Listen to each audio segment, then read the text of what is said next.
Je leur mets un petit peu de fumier au pied pour les nourrir. Même si la terre est déjà très riche.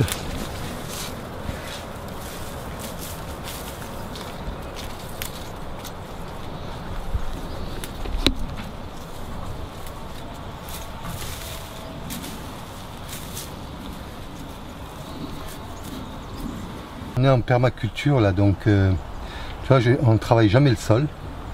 C'est nos amis les vers de terre qui le travaillent. Et pour qu'ils travaillent, il faut leur donner à manger aux vers de terre. Il faut les nourrir, leur donner de la bonne nourriture. Et donc les vers de terre, ils aiment bien tout ce qui est épines de résineux. Et, après, il faut aussi des bactéries, il faut aussi des champignons. Donc là, on a du broyat. Vous voyez, tout à l'heure, on nous a livré du broyat.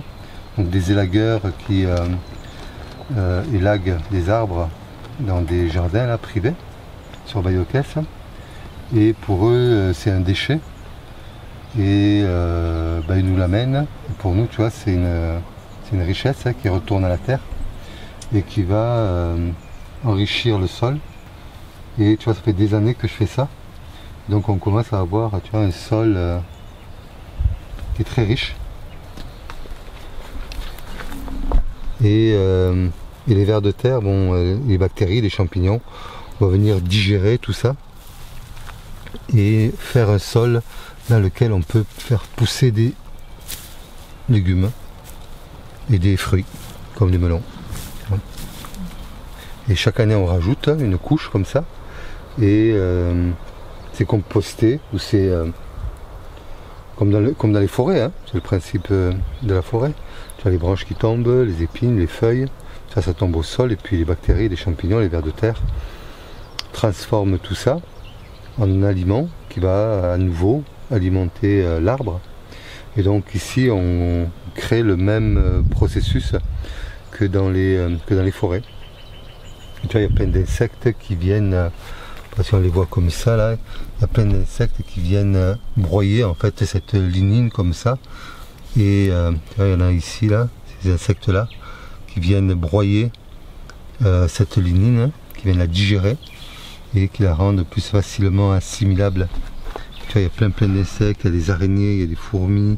C'est impressionnant la vie qu'il y a dedans. Donc on a un sol qui est vivant. Donc on plante des fruits, des légumes dans des sols vivants. Donc à partir de là, on n'a pas besoin de travailler avec des outils mécaniques le sol. C'est tous ces insectes-là qui le travaillent. Et tu vois, il y a plein d'insectes là-dedans. Les mille pattes, tout plein d'insectes, il y a vraiment beaucoup de vie. Donc notre travail, c'est d'amener de la matière organique, naturelle, sur le sol. Tu vois, on l'enfouit pas, en fait on le pose à chaque fois par-dessus. Et à chaque fois, tu vois, ça commence à faire des buttes qui commencent à être de plus en plus épaisses. Et puis tu vois, ça se travaille à la main, tu vois, il n'y a pas besoin d'outils pour aller planter, tu vois. On peut planter directement ces salades, tous les légumes feuilles comme ça. Et on pourra aussi faire là, pour l'hiver, de la carotte, du navet, de la betterave, tout ça. Regarde là, tous les insectes qui sont là-dedans, c'est impressionnant. Là, regarde les vers de terre, tu vois, ils sont là. Ils viennent mélanger l'humus. Donc l'humus qui a été élaboré, les bactéries, les champignons. Et ils viennent mélanger l'humus avec l'argile en creusant des galeries. Et ça va produire le complexe argilo-humique qui est la terre sur laquelle la végétation en général pousse. Ça c'est le Seigneur des Anneaux. Donc c'est lui qui fait un travail extraordinaire de travail du sol. Il va creuser des galeries en montant, en descendant. Et en creusant ces galeries, il avale de l'argile et aussi de l'humus comme ça. Et dans son système, il va créer une liaison électronique entre l'argile et l'humus pour faire le complexe argilo-humique. Quand il va digérer ça, tu vois, quand il avale, l'argile, en traversant, tu vois, en creusant ces galeries comme ça, il creuse en avalant, hein. Il ne creuse pas en poussant, il creuse en avalant, et ça, il se nourrit en même temps. Et dans son estomac, ça va souder l'argile, hein, avec l'humus, hein, tu vois, l'humus c'est ça, et l'argile c'est ce qu'on a en profondeur, et ça va créer une liaison électronique, donc ça va le souder, et ça va faire ce qu'on appelle en agriculture le complexe argilo-humique, l'argile plus de l'humus, c'est ce qui fait qu'on a un sol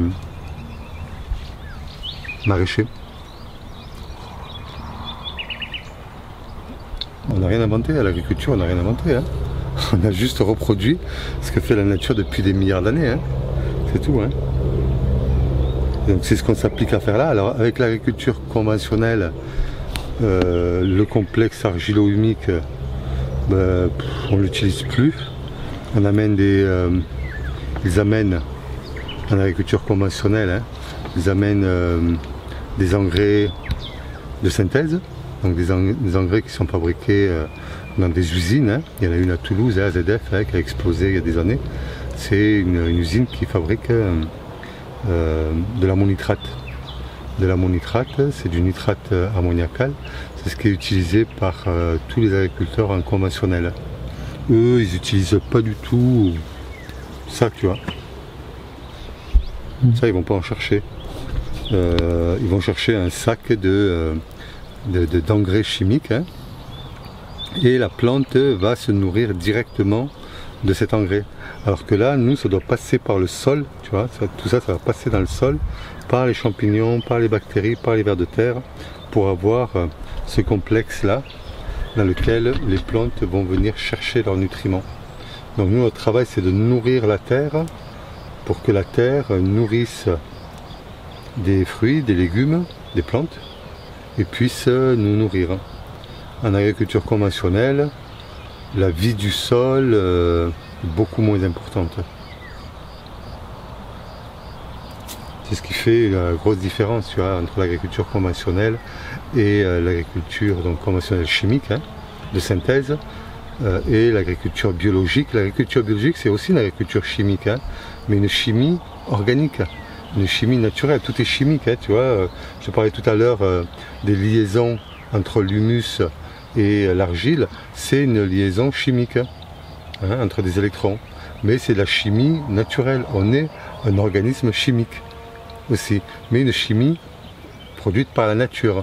Alors qu'un conventionnel, c'est une chimie de synthèse, synthétique, hein. On va fabriquer dans des laboratoires avec des produits issus de pétrole. On va fabriquer des produits pour que la plante puisse se nourrir avec de l'ammonitrate.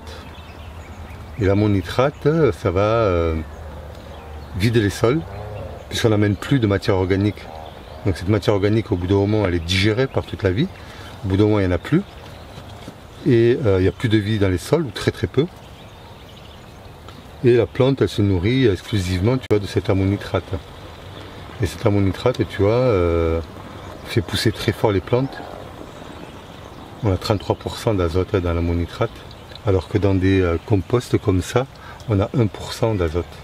Tu vois, le rapport 1%, c'est l'azote, hein, le nitrate, qui est un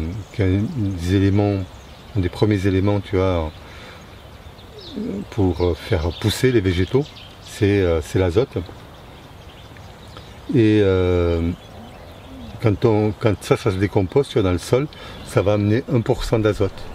En conventionnel, l'ammonitrate, c'est 33% d'azote. Là, c'est 33 fois plus d'azote que là-dedans. Donc ça vient dérégler, tu vois, la vie du sol. La vie du sol, elle n'est pas habituée à avoir 33% d'azote d'un coup, hein. Donc forcément, après, tu vois, il y a des maladies derrière parce que ça pousse fort, ça pousse vite, et ça pousse pas de façon naturelle.